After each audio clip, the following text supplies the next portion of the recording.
C'est pas kiffé, hein. Bezrat Hashem Beito, Erev Tov. Erev Tov. Alors, Yatikoujik, on est ce soir le mardi 10, si je ne m'abuse, et le 8 du mois de Elul, donc mois de septembre, le 10, et le mois de Elul. On a un chiour par notre ami fidèle, Shachem Varchota Bechol Sherla Rachel, de Natania, Shachem Vercher, Bezrat Hashem, et Kol Mishparta Bechol Sherla, un grand Mazel Tov pour elle, chiour acheté pour l'élévation de l'âme de son frère de cœur, Claudio Shalom Gili Zichrono Livracha.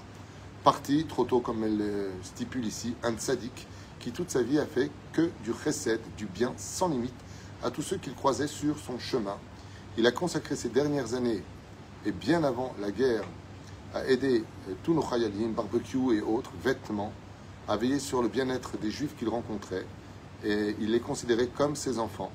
Que Akadosh Baruch Hu protège Bezrat Hashem et Kol Chayalenu, et ramène tous nos otages par le mérite de sa prière dans le ciel. Donc, Claudio, Shalom, Gili, Bezrat Hashem, chiour pour toi ce soir acheté par Rachel. C'est donc Taskara. Avec sa permission, on va penser aussi à tous les Mété Israël, aussi les Lef Al-Fardim, tous les Tsoïm, toutes les personnes blessées, toutes les personnes malades. Et il y en a, on a une pensée pour Meir Soufan, Bezrat Hashem qui se fait opérer aujourd'hui. Et l'Unishmat Elian, Bat Elisa Zana, Avram Ben Fibi, Shoshana Jinet, Ben Saouda Yaakov, Khalfon Ben Yosef, et Kol Mété Israël. Et on commence notre chiour de ce soir avec le sujet de la suite. Normalement, on fait le Sharet Tchouva, et je voudrais quand même un peu avancer dans ce que nous avions expliqué, croire que l'on puisse ou pas changer. Donc ce sera le numéro 3, c'est une liste de cours qu'on a commencé. Et je voudrais un petit peu avancer parce que ce matin, on n'a pas pu le faire, donc je voudrais le faire ce soir avec vous. Sujet extrêmement intéressant et qui nous concerne tous. Le titre parle de la teshuva dans l'absolu, mais croire que est-ce qu'on peut ou pas changer. L'addiction n'est pas reliée forcément à la drogue, l'alcool, la nourriture, la cigarette et autres.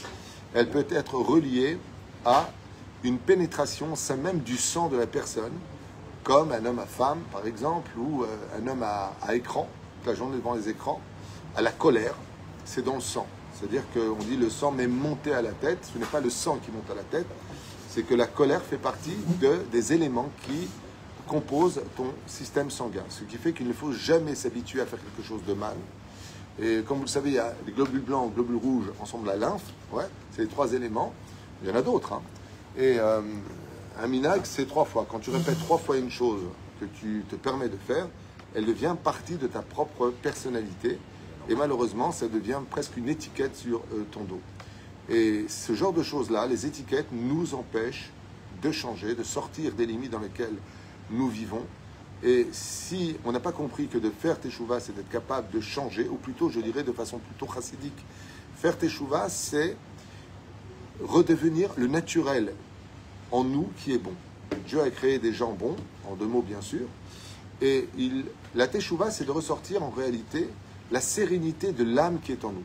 Donc faire taire le corps et laisser parler l'âme, car notre âme est bonne en général. Même si elle vient des fins fonds de l'enfer, il y a toujours une bonne partie dans l'âme, surtout juive, parce qu'elle est chelek elokam imaal.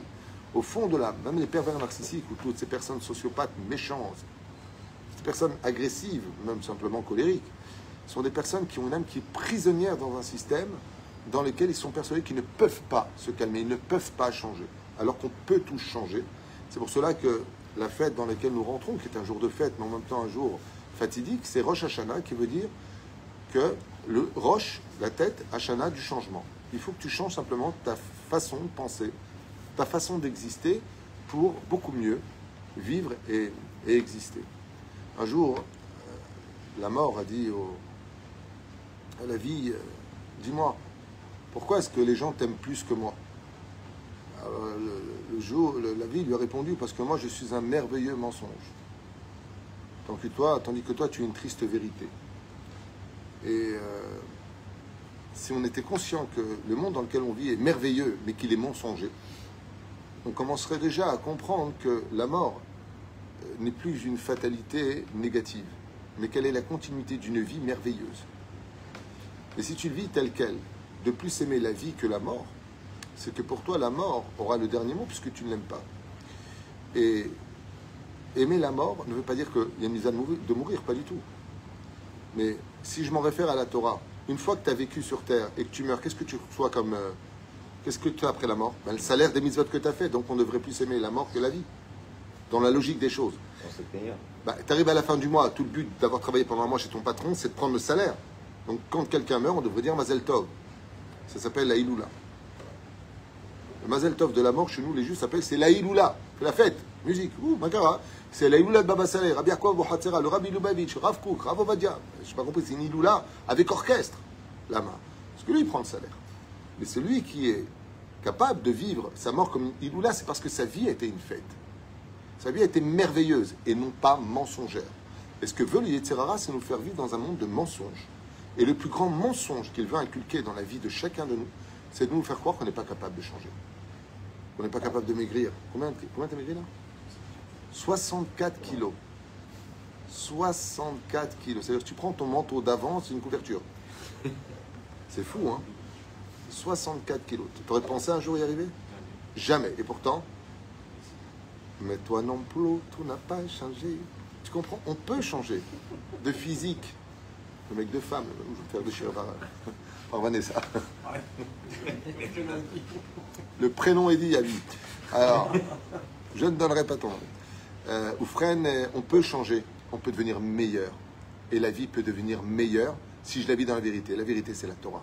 Torah Emet Natan Lanu. La vie, on la préfère parce qu'elle est véridique. L'autre monde est vérité. Le problème, c'est que c'est une vérité qui tue et que ce monde est une vérité qui te fait vivre. Je voudrais simplement vous dire, vous devrez revenir beaucoup sur ces quelques phrases qui ont été dites parce qu'elles sont vraiment à l'apogée de toutes les réussites. La seule personne au monde qui t'empêche de croire que tu peux être meilleur, c'est toi. Personne d'autre. Mais dans l'étude, si. Et on commence, s'il vous plaît.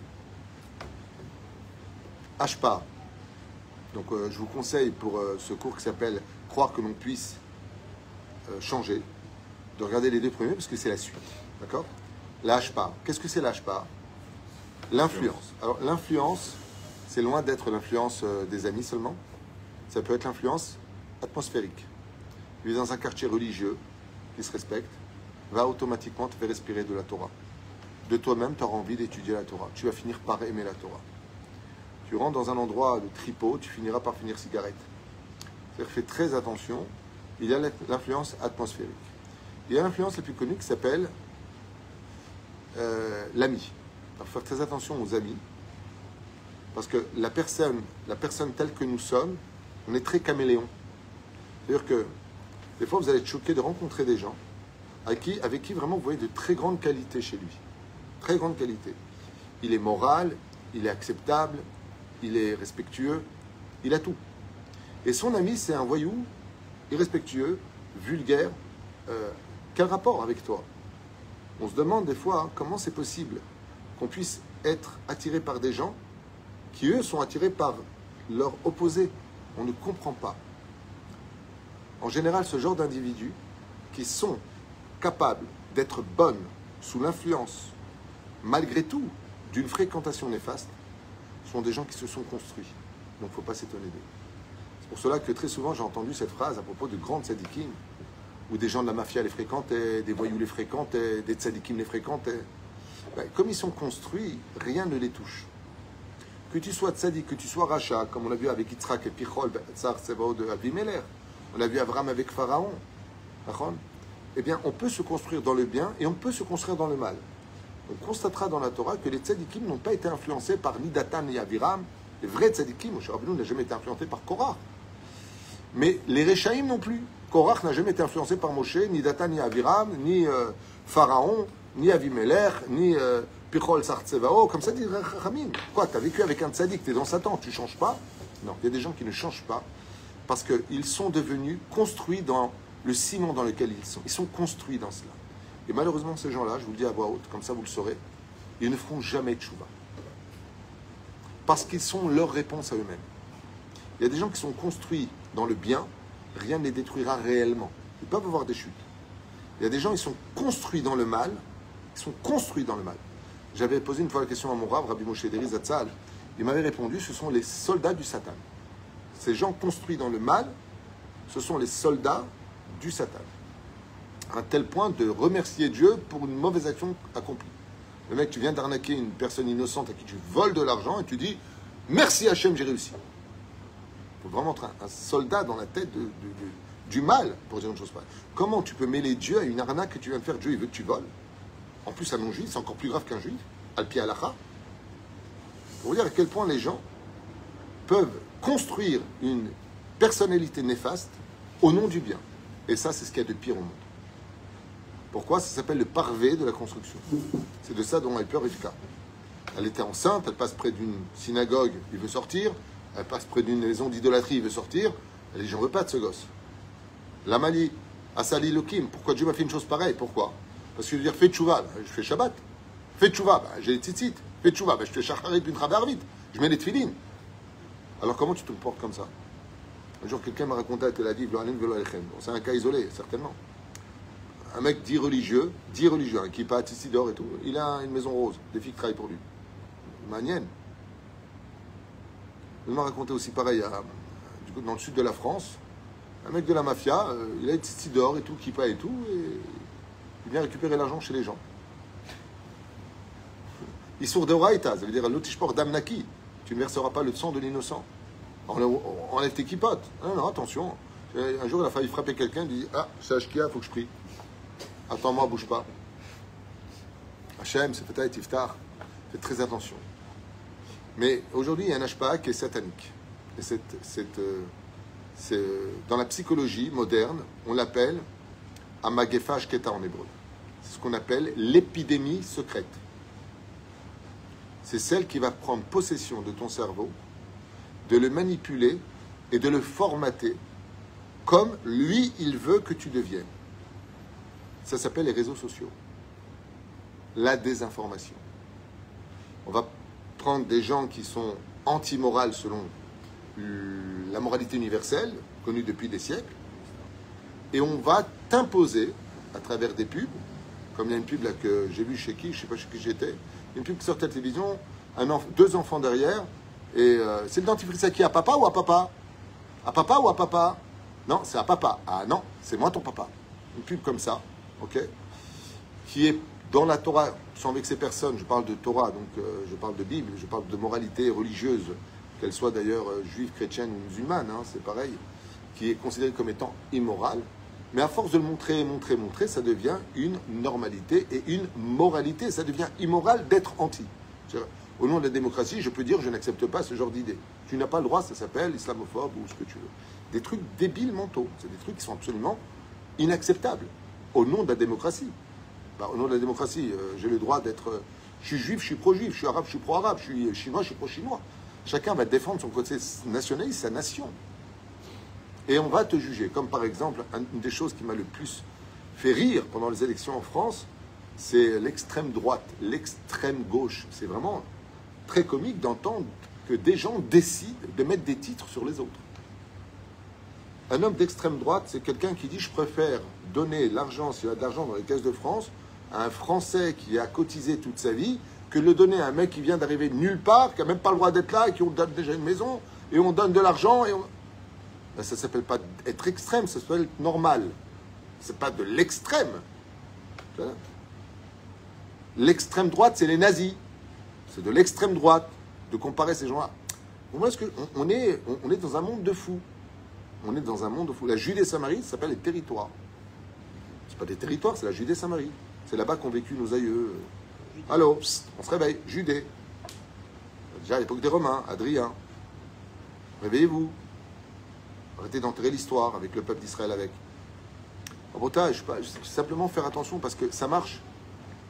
Il y a une vidéo qui sort maintenant avec l'antifada en France. Ils veulent créer l'antifada en France. C'est fou ce qui se passe. C'est fou ce qui est en train de se passer. Ça marche.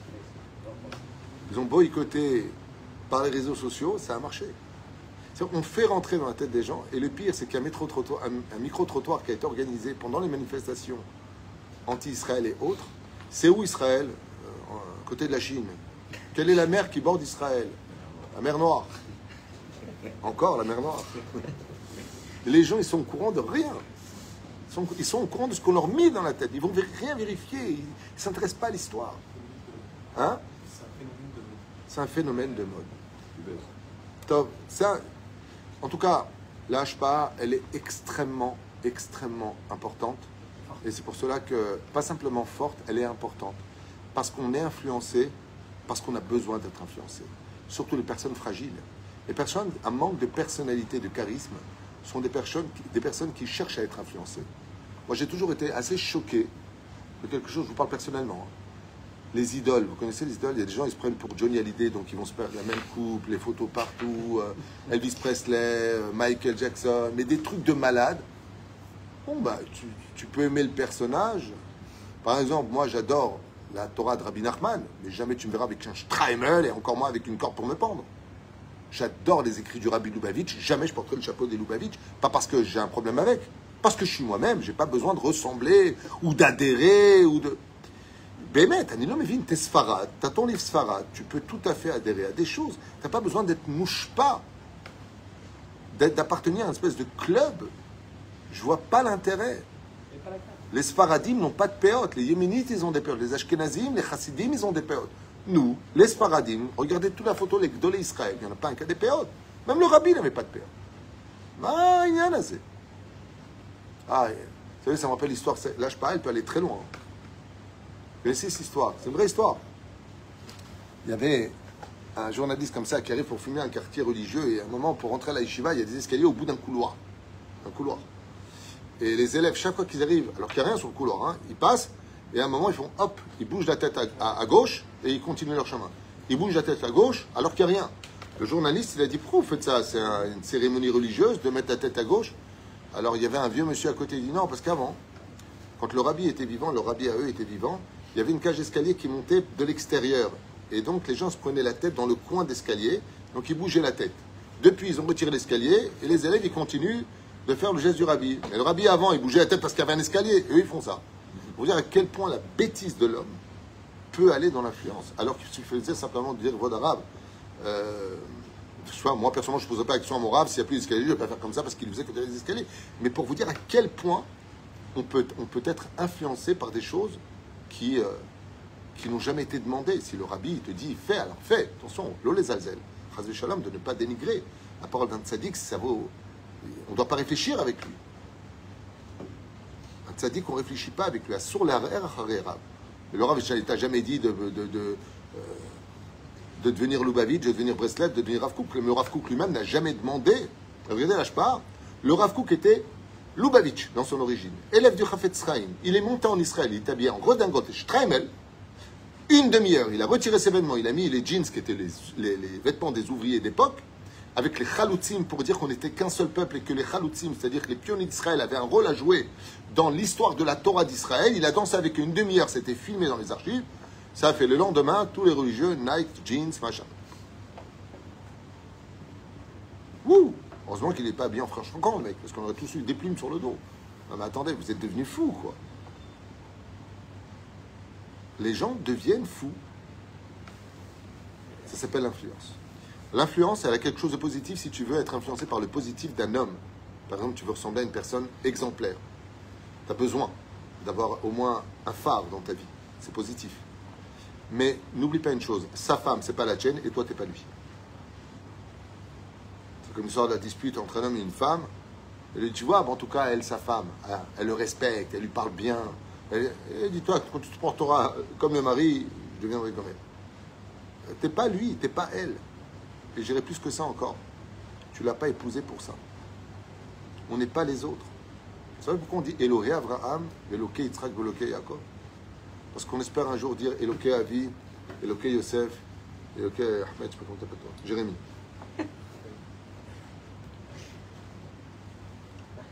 Que vos enfants disent un jour par le mérite de votre étude Elohé Avi, le Dieu de mon père. Elohé Avi. Tov. On avance sur un autre point. Donc il y avait l'HPA qui était extrêmement grave. Et cet HPA-là, il faut faire très attention. Et je vous le dis à voix haute, Magefa Ashketa, qui veut dire l'épidémie silencieuse, c'est les réseaux sociaux. Qui rentrent des données nouvelles, des droits à l'interdit. Les tabous ont explosé. les questions qui sont posées n'ont aucune retenue, dans aucun sens. Pire encore, dans les réseaux sociaux aujourd'hui, dans tous ces trucs tactiques, TikTok et piqué collégramme et Instagram et je sais pas quoi, les gens se vantent, ils font des vidéos des péchés qu'ils ont fait, ils s'en vantent. J'ai couché avec ma mère, j'ai couché avec ma soeur. Les gens se vantent, racontent leur histoire et ils disent à la fin, à ce qui paraît, dites-moi ce que vous en pensez. Dans les commentaires. Bah, le pire, c'est qu'il y aurait... J'ai posé la question, c'est marrant que tu parles de ça, on m'a dit il y avait 120 000 commentaires. En plus, il y a des gens qui commentent. Ça s'appelle de l'inceste. Les juifs, comme les non-juifs, ont interdit dans la Bible de pratiquer l'inceste. Et voilà où on en est un petit peu aujourd'hui. Ce qui fait que quelqu'un qui est sur les réseaux sociaux, bah, pour lui, ça devient une normalité de faire des bêtises avec sa sœur, ou avec sa mère, ou avec une femme avec son frère, ou avec son père. Parce que ça rentre dans la tête. Faites très attention. Les réseaux sociaux sont en partie, il y a des choses qui sont bien, certainement. C'est une bonne chose, la preuve en est, nous sommes aussi sur les réseaux sociaux. Mais il faut faire très attention parce que ça peut mener un homme vraiment à sa perte. Et la pire des pertes, je vous le dis comme ça, vous le saurez, c'est quand on pense qu'on n'a rien à changer. Quand une personne te dit alors moi je suis très heureux comme ça, je vais très bien, c'est un point, dit le Baal Shem Tov, de non-retour. Quelqu'un qui est méchant à la maison, parle mal avec ses enfants, sa femme, ou la femme avec les enfants et son mari, et qui dit moi j'ai rien à changer, c'est à toi de changer, c'est un point de non-retour. Psychologiquement, il n'y a pas de possibilité de retour, c'est un couloir à sens unique. Quelqu'un qui dit je suis comme ça, je changerai pas, c'est... Ben, on n'est pas là pour changer non plus les gens, non, mais ça veut dire quoi, je ne changerai pas? Changer, c'est pas le but. Vivre à deux, c'est le but. C'est-à-dire, je vais expliquer clairement. Quand on n'est pas marié, on peut faire ce qu'on veut de sa vie, c'est soi-même. Quand on est marié, et de dire je ne changerai pas, il n'y a pas de problème, ne change pas, je t'ai épousé pour ce que tu étais. Le problème, c'est qu'on ne peut pas s'emboîter l'un dans l'autre. C'est-à-dire, on ne peut pas créer une forme d'amour. Parce que ce que tu es me fait reculer. Donc, ne change pas, mais adapte-toi aussi à ce que mon existence a besoin. C'est très différent entre se modeler selon les besoins de l'autre et changer de ce que nous sommes. Encore un point, ça va, qui est le pire ennemi de la teshuvah et qui est certainement la maladie numéro 1 mondiale, les hatzabim. Hatzabim. Regishut ve hatzabim font partie des pires ennemis de la teshuvah et du changement possible. Quelqu'un qui est extrêmement émotionnel, d'accord, qui est très susceptible, qui est très nerveux, il ne pourra pas changer. J'ai quelqu'un de ma famille à qui j'ai demandé d'arrêter de dire des vulgarités. Oh, MRDE, oh, PUTE, que des mots comme ça, tu vois. Remplace-les par, je sais pas, des synonymes, oh, zut, oh, mince, tu vois, un truc cool, oh, pomme de terre. Bon, ça fait un peu lourd. Et cette personne-là m'a fait rire parce que elle n'y arrive pas. Oui, mais ça ne me calme pas. Quand je dis un mot vulgaire, enfin, ça fait du bien. Tu ne peux pas changer parce qu'il y a trop de réguichoute.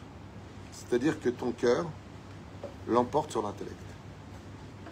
Tu sais que c'est pas bien et tu le fais quand même. Ce genre de choses-là, les hatzabim, donc les nerfs, la nervosité, est le pire ennemi de toutes les réponses à donner à une amélioration dans la vie d'un homme. Si on parle du bélier dans la Torah, qui a mis ses cornes dans le buisson, c'est parce que les cornes sont l'arme de défense du bélier. Elle les a mis dans le buisson pour dire que le buisson est empreint d'épines. Pour expliquer que la nervosité qui est dure comme de la corne, c'est comme un buisson d'épines dans la vie d'un homme. Tu ne peux pas avancer, tu as un buisson d'épines devant toi. Faire très attention à la rigichout et au hatzabi. C'est pas bien, tu vas crier dehors, tu reviens. Mais si tu es tout le temps sur les nerfs et que tu n'as plus le contrôle de ton système nerveux, tu n'as aucune chance de pouvoir devenir meilleur. Tu vas devenir meilleur en épisode. Je sais pas, je comprends pas, il y a 2 heures tu étais super, maintenant tu es... ouais, ben là je suis énervé. Wow. Ça peut dériver à des pathologies comme borderline ou le lunatique, entre autres. Changement d'humeur. changement de comportement. C'est invivable. Je vous le dis, c'est invivable. C'est vraiment... si tu meurs à 120 ans, tu dis à Dieu, je t'aimerais avec ça. Il n'y a pas d'autre chose à dire. Je dis, oh pardon, Gan Eden. C'est un Gehinam à vivre. Les changements d'humeur et les personnalités qui sont nerveuses dans chérie, prépare-toi. Quoi, t'es pas encore prête? T'as plus envie d'y aller. Même si tu vas, tout est mort. La nervosité tue toutes les possibilités. Seule la nervosité contrôlée de faire semblant d'être en colère est valable dans le judaïsme. Ou l'honneur de Dieu qui te met en colère, oui, tu as le droit. Pinchas. C'est un cas isolé. Le reste, si tu veux changer, contrôle ton système nerveux. Arrête avec ton côté réguichoute, je ne suis pas encore construit, j'ai peur de l'abandon. Arrête avec ça. Tu vas plus faire fuir ta teshuva et les gens qui t'aiment que de les rapprocher et de changer. Parce qu'en fin de compte, ce seront à eux de te comprendre toute leur vie. Et les gens ne sont pas psychiatres. Ils peuvent bien te comprendre une journée, un an, mais pas plus. Voilà. C'était un des points que je voulais partager avec vous ce soir sur les choses à changer. Donc on a vu 2 points ensemble ce soir. L'influence, la réguichoute et surtout les hatzabim, c'est-à-dire les systèmes nerveux, les nerfs qu'on ne contrôle pas, des travaux. L'amalgame dans la vie, quand on n'a pas un cerveau qui est rangé, mène à engendrer des situations tellement difficiles qu'à la fin, on ne sait même pas pourquoi nous-mêmes on s'est mis dans cette situation. Et à la fin, on dit, écoute, je suis fatigué, laisse tomber. Parce qu'une fois que tu as mis le feu partout, tu as fait envoyer tout le monde. Faire très attention, mamache, si je devais dessiner le Satan en une espèce de petit diable, sachez qu'il se place sur l'hypothalamus en train de jouer avec le système nerveux de chacun de nous. Et ce système nerveux nous rend vulgaire, nuisible, en même temps susceptible et particulièrement facile d'accès pour tomber très bas. Sur un coup de nerf, on peut faire des choses qui peuvent mener jusqu'au meurtre de la parole ou au meurtre de l'acte. Faire très attention avec ça. Parce que ce sont des ennemis jurés de la teshuva, du changement. C'est très agréable de vivre avec une personne, même si elle n'est pas d'accord avec nous, mais qui est sereine dans sa façon d'exister, qui a des arguments. Ouais, t'es jamais là, je me sens seul dans ma vie, j'en ai ras-le-bol. Ben, franchement, tu me donnes des raisons de ne pas revenir non plus, là, tu vois. T'as vu ta tronche, la bave qui coule, ta nez qui gonfle, la nez qui coule, c'est pas agréable à voir. Mais de dire, chérie, tarde pas parce que tu me manques. Je me sens un peu seul en ce moment. Bekef. On peut tout dire. Mais sois un soleil si tu veux que les gens viennent bronzer sous la chaleur de ton amour. Même moi, je m'étonne comment je sortis. Mais j'ai pas fait exprès, je vous jure, j'ai pas fait exprès. Cette phrase, elle est sortie de mon cœur.